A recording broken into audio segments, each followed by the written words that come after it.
क्या आप यकीन करेंगे कि एक ऐसा लड़का जो कभी ज़मीन के सौदे का सिर्फ हिसाब लिखता था, एक दिन हजारों करोड़ की संपत्ति और 200 से ज़्यादा लग्जरी कारों का मालिक बन जाएगा।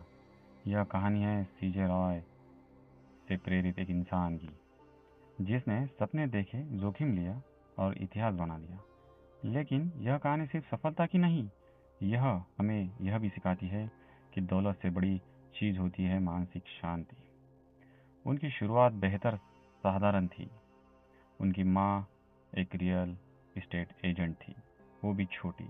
छोटे छोटे प्लॉट खरीदना, घर बनवाना और बेचना, यही उनका रोज का काम था। वह लड़का सिर्फ अकाउंट संभालता था, लेकिन धीरे धीरे उसने जमीन की असली कीमत, कैश फ्लो और भविष्य के मौके पहचानना सीख लिया। यही से जन्म हुआ एक बड़े सपने का। सालों बाद जब बड़े बिजनेसमैन शहर के महंगे इलाकों में निवेश कर रहे थे, उसने एक अलग रास्ता चुना। उसने शहर के बाहरी इलाके में सस्ती, खाली और अनजान जमीन खरीदनी शुरू की। लोगों ने कहा, तुम तो पागल हो, यहाँ कुछ भी नहीं बनेगा। लेकिन उसे खुद पर भरोसा था कि यह इलाका भविष्य का टेक हब बनेगा। कुछ ही वर्षों में वही जब बन गई एक हाईटेक कॉरिडोर और उसकी संपत्ति कई गुना बढ़ गई। शुरुआत में उसके प्रोजेक्ट्स नहीं बिकते थे। तब उसने एक अनोखा तरीका अपनाया। एक फ्लैट को टीवी रियलिटी शो के विजेता के नाम कर दिया। उसे लोगों ने दिलों तक ले गया।